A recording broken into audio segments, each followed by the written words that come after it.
would the gaming landscape look like? Because that would be, I think, a tectonic shift if all of a sudden you like, if you're subscribed to World of Warcraft, which probably has some good numbers, all of a sudden you're like, oh, I can just join my Game Pass to that and play. Yeah. You open up the game to such a a continual large audience, and that takes away that barrier for entry. And so yeah, it's like you could individually sub. You know, we're not going to take away your ability to do that.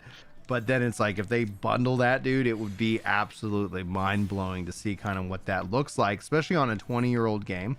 But the incentive is for them to keep that as its own sub from the financial, from the financial perspective.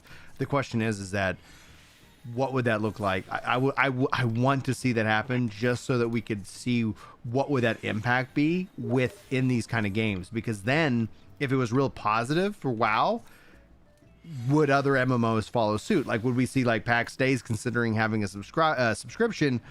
What if they partnered with Game Pass to do something like that? Like all of a sudden these like individually subscription games. That's not going to be the the case. I don't know. Hey Anthony, welcome in. Epsilon, what did I miss? Brian, I don't know. Yeah, I fully agree with what you're talking about the whole thing. WoW has failed hard for the last 5 years. I mean, arguably longer than that, but yeah. Yeah, I would say longer than that. Yeah.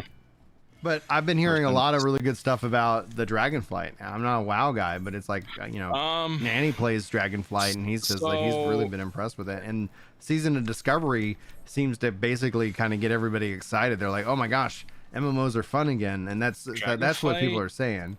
So Dragonflight is argued to be a good expansion. The issue is that the numbers don't show it. Well, that's the joining your numbers to the game discussion, I think, is kind of a false flag to a degree, because you have I see this all the time in content creation, and it's like, oh, if you only look at one metric, you could really miss the forest from the trees. And so they've had this burn off, this churn off of their and failure to, like, it just wasn't getting better. So a part of that is that they have to rebuild the trust no matter what. And so Dragonflight is that first kind of, step into it. And then as they go into this saga, the world tier ender, I don't know what they're calling it.